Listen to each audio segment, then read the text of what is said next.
नमस्कार मित्रांनो, मी संतोष गुरुजी आपले ब्रह्मांड ज्योतिष चॅनलमध्ये पुन्हा एकदा मनपूर्वक स्वागत।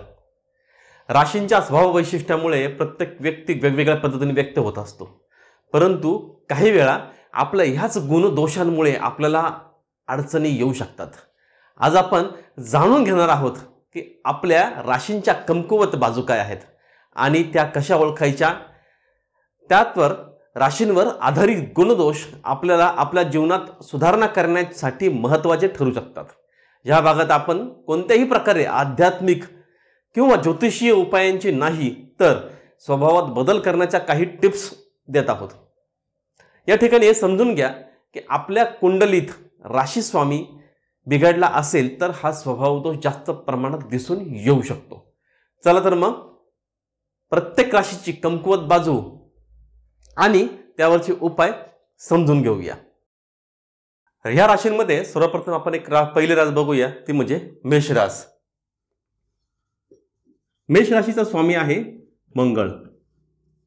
मंगळ उष्ण प्रकृतीचा अग्नी तत्वाचा ग्रह आहे, त्यामुळे या लोकांच्या स्वभावामध्ये अधीरता आणि उतावीळपणा हा थोडा जास्त प्रमाणात दिसून येतो। खास करून राशी स्वामी जेव्हा बिघडतो, राशी स्वामी बिघडतो केव्हा तर शत्रूच्या युतीमध्ये ही जी रास असेल किंवा या राशीमध्ये शत्रुग्रह येऊन पडतात किंवा राशींचा स्वामी मंगळ ग्रह हा मिथुन राशीमध्ये कन्या राशीमध्ये ज्यावेळेस जातो तेव्हा ही रास बऱ्यापैकी बिघडलेली असते। ह्यांचा कमकुवत स्वभाव म्हणजे यांच्यामध्ये स्वभावामध्ये अधीरता आणि उतावळेपणा हा जास्त प्रमाणात दिसून येतो। भावनांना समजून घेण्यामध्ये थोडेसे कमी पडतात, लवकर रागावतात, कारण मुळातच राशी स्वामी जो आहे तो मंगळ आहे, त्यामुळे निडरपणा, कणखरपणा आणि निर्भयपणा ही गोष्ट जास्त प्रमाणात त्यांच्यामध्ये दिसून येते।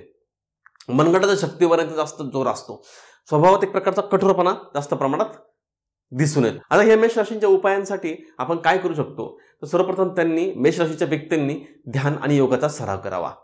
मेडिटेशन केल्यानंतर काय होतं, मेष राशी ही जी उतावळेपणा आहे, अतिशय अधीरता आहे, भावनांना समजून घ्यायची कमी पडते, त्या ठिकाणी मेडिटेशन हे त्यांना खूप फायदेशीर राहू शकतं। महत्त्वाच्या निर्णयांवर विचार करण्यासाठी स्वतःला थोडासा वेळ देणं गरजेचं आहे। वेगवेगळ्या गोष्टींत संयम आणि धीर धरायची सवय यांनी लावणं अत्यंत गरजेचं आहे, त्याचा निश्चितपणे फायदा होऊ शकतो। दुसरी आपण रास घेऊया, ती म्हणजे वृषभ रास। वृषभ राशीचा स्वामी आहे तो म्हणजे शुक्र। शुक्र काय आहे तर शुक्र हा एक पैशाचा ग्रह आहे, शुक्र हा कामाचा ग्रह आहे। वृषभ राशीचं चिन्ह आहे ते म्हणजे बैल। आता मेहनत घेत राहणं हे यांचं स्वभाव वैशिष्ट्य आहे। आता यांच्या कमकुवत बाजूचा विचार केला तर यांची रास जी आहे ती स्थिर तत्वाची रास आहे, त्यामुळे स्वभावामध्ये एक प्रकारचा विशिष्टपणा, हट्टेपणा असतो, बदल न स्वीकारण्याची प्रवृत्ती असते, अतिमहत्वाकांक्षी असतात आणि ऐहिक गोष्टींवर जास्त लक्ष देत असतात।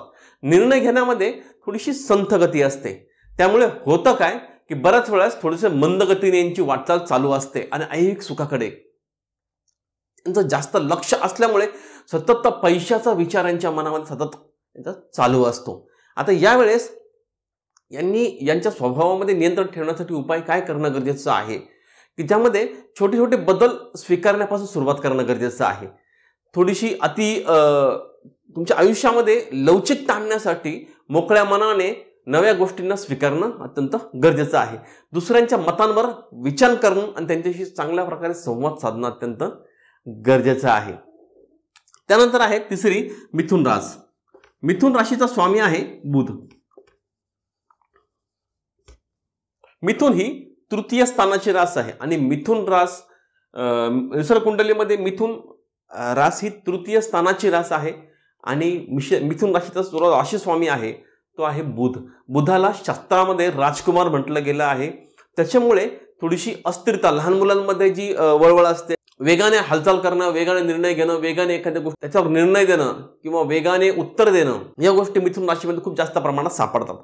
सर्वात मध्ये यांच्यामध्ये कमकुवतपणा काय आहे तर अस्थिरता आहे, एकाग्रता। कुठली गोष्ट एकाग्र पटकन ते होऊ शकत नाही, त्यांचा मेंदू अतिशय अस्थिर असतो, विचार करण्याची क्षमता असते ती अतिशय अस्थिर असते।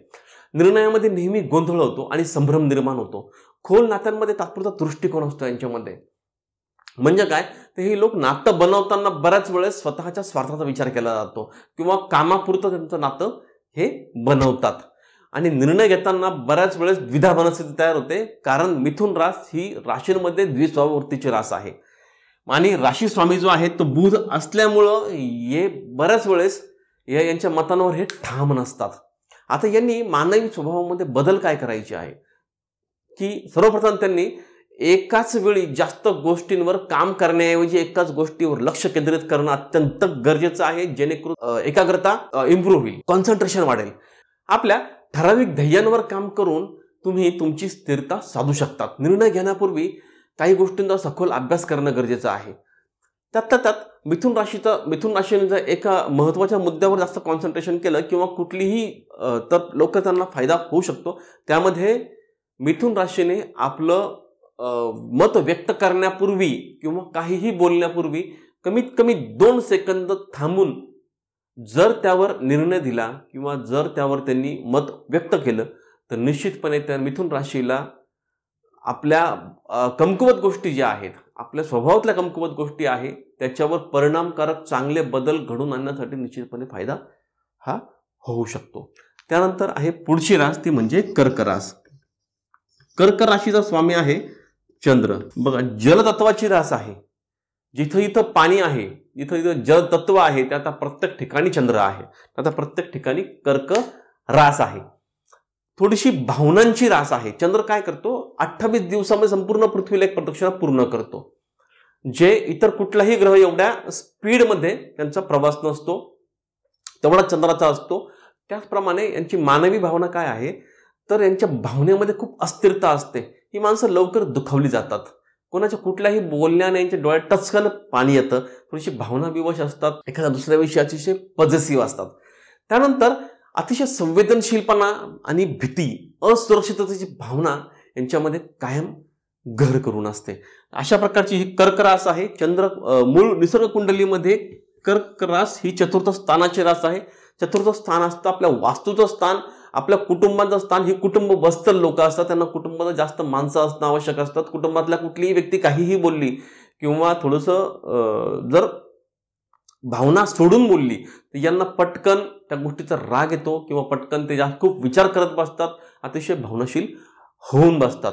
मग ह्यांनी यावर काय उपाय केल्यास त्यांना त्यांच्या स्वभावामध्ये चांगला बदल घडून आणण्यास त्याची मदत होऊ शकते. तर सर्वप्रथम भावनिक स्थिरता मिळवण्यासाठी स्वतःसाठी वेळ काढणं अत्यंत यांनी गरजेचं आहे. नकारात्मक भावना टाळण्यासाठी सकारात्मक विचारांवर जास्तीत जास्त लक्ष केंद्रित करणं गरजेचं आहे. भावना व्यक्त करण्यासाठी जवळच्या व्यक्तींसोबत संवाद साधणं अत्यंत गरजेचं आहे. यांचा सगळ्यात मोठा एक वीक पॉईंट असा आहे की यांना माणसं जोडून राहणं खूप गरजेचं असतं आणि जर माणसं तुटत गेली हे दुसऱ्यामध्ये आपली भावना गुंतून बसतात. मग त्याच वेळेस तो ज्याच्यामध्ये भावना गुंतून बसलेल्या आहेत अशा व्यक्ती जेव्हा स्वतःपासून लांब जाते तर अशा वेळेस यांच्या मनावर त्याचा खोलपणे तीव्र वाईट परिणाम होऊ शकतो. अशा वेळेस त्यांनी स्वतः सावरणं अत्यंत गरजेचं आहे, स्वतःला वेळ देणं गरजेचं आहे, स्वतःतल्या भावनांवर नियंत्रण ठेवणं अत्यंत गरजेचं आहे. त्यानंतर आपण आता पुढची रास बघूया, ती म्हणजे सिंह रास. सिंह रास ही अग्नितत्वाची रास आहे आणि राशी स्वामी आहे तो म्हणजे रवी.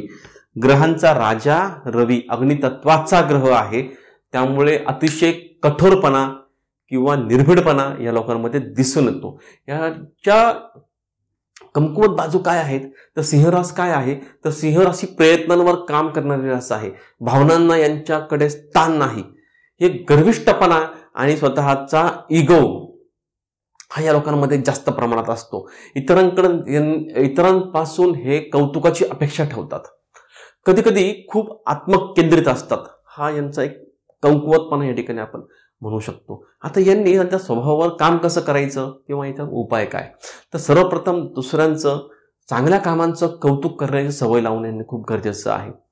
आपल्या अभिमानावर नियंत्रण ठेवणं आणि इतरांच्या मतांचा आदर करणं अत्यंत गरजेचं आहे. बऱ्याच वेळेस काय होतं की एखादा व्यक्ती एक्साइटमेंटमध्ये यांच्याशी भावनांची अपेक्षा ठेवतो आणि हे निष्ठुरपणे, आता शब्द थोडेसे तुम्हाला कठीण वाटतील ऐकायला, परंतु बऱ्याच वेळेस एकदम निष्ठुर किंवा बऱ्याच वेळेस निर्भीडपणे एकदम शांत बसलेले असतात. त्यांच्या भावनांवर ते पटकन रिॲक्ट करत नाही. त्यामुळे या व्यक्तींनी, सिंहराशीच्या व्यक्तींनी इतरांच्या मतांचा नेहमी आदर ठेवून इतरांशी नेहमी विनम्रतेने वागल्यास समाजामध्ये निश्चितपणे यांना आदराचं स्थान मिळू शकतं आणि दुसऱ्यांच्या मनांमध्ये जागा मिळवण्यासाठी, दुसऱ्याच्या मनाचा खोल थांगपत्त्यामध्ये त्यांच्या त्या ठिकाणी स्थिर राहण्यासाठी, त्यांच्या त्या ठिकाणी आपलं एक स्थान निर्माण करण्यासाठी यांनी स्वतःवर निश्चितपणे काम केल्यास निश्चितपणे यांना यांच्या सामाजिक आयुष्यामध्ये चांगल्या प्रकारचा फायदा हा होऊ शकतो.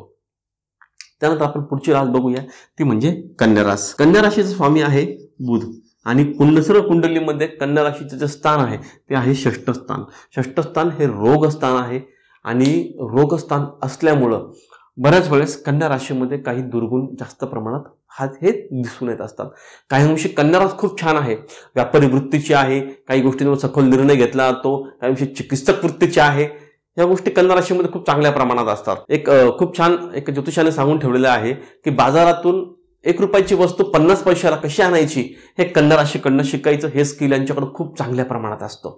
आता कन्या राशीमध्ये जर आपण कमकुवत बाजूंचा विचार केला तर काय आहे, तर ते हे एखाद्या गोष्टीमध्ये अति क्युरिओसिटीने अति तपासणी करत बसतात किंवा एखाद्या गोष्टीमध्ये छोटे छोटे चुका शोधतात. त्यामध्ये होतं काय की एखाद्या भावनांमध्ये सुद्धा किंवा एखाद्या गोष्टीमध्ये एखाद्या व्यक्तीने एखादं वाक्य वर्तवलं किंवा एखाद्याने भावना व्यक्त केल्या तर जवळच्या व्यक्तीमध्ये सुद्धा हे चुका शोधतात.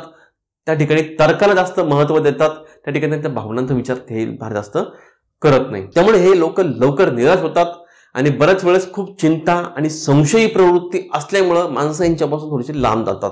नात्यांमध्ये हे बऱ्यापैकी दुरावले जातात आणि प्रत्येक गोष्टीमध्ये फायदा शोधतात. आपला उपयोग एखाद्या व्यक्तीमध्ये, वस्तूमध्ये किंवा एखाद्या घटनेमध्ये हे आपल्या उपयोगाच्या वस्तू, व्यक्ती शोधत असतात किंवा आपल्या उपयोगाच्या घटना शोधत असतात.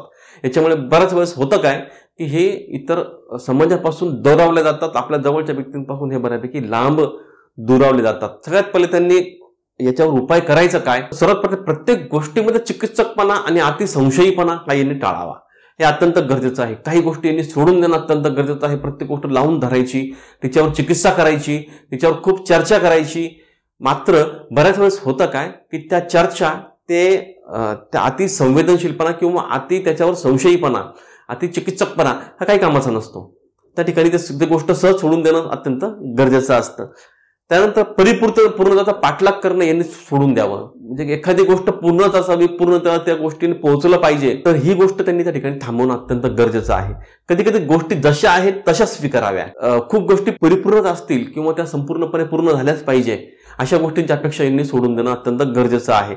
वेळोवेळी स्वतःला, मेंदूला विश्रांती देणं अत्यंत गरजेचं आहे. खूप विचार करताना होतं काय, तर यांच्या मेंदूला खूप जास्त अतिपरिश्रम करावे लागतात, त्यामुळे ह्या लवकर थकतात. खूप अतिपरिश्रम म्हणजे मेंदूला अधिक ताण देणं मुळातच यांना न झेपवणार आहे. राशीस्वामी बुध असला, बुद्धीचा ग्रह असला तरी सुद्धा रास जी आहे ती षष्ठ स्थानाची आहे. षष्ठ स्थान हे रोग स्थान आहे.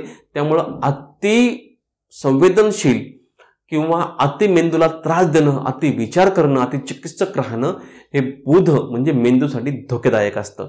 यामुळे यांनी स्वतःला अधूनमधून विश्रांती देणं खूप गरजेचं असतं. मेडिटेशन आणि श्वसनाचं तंत्र वापरलं म्हणजे अनुलोम विलोम असेल, मेडिटेशन असेल, श्वसनाचे व्यायाम असतील, जर यांनी रोजच्या रोज केले तर हा यांच्यासाठी एक अतिशय रामबाण औषध होऊ शकतं. त्याच्यामुळे यांना चिंता किंवा त्रास हा कमी होऊ शकतो. तर ह्या होत्या 12 राशींच्या काही कमकुवत बाजू. प्रत्येक व्यक्तीच्या राशी स्वभावामुळे काही गुण दोष असतात, पण जर आपण या कमकुवत बाजूंवर काम केलं तर नक्कीच आपलं जीवन अधिक समृद्ध होऊ शकतं. तुमची रास कोणती आहे आणि तुमच्या राशीची कोणती कमकुवत बाजू तुम्ही अनुभवली आहेत हे नक्कीच मला कमेंट बॉक्समध्ये नक्की सांगा. जर तुम्हाला ही माहिती आवडली तर नक्की व्हिडिओला लाईक करा आणि चॅनल सबस्क्राईब करा आणि बेल आयकॉन दाबायला विसरू नका, जेणेकरून तुम्हाला माझ्या नवीन व्हिडिओंची माहिती मिळत राहील. तर आपण भेटूया पुढील व्हिडिओमध्ये. तोपर्यंत नमस्कार.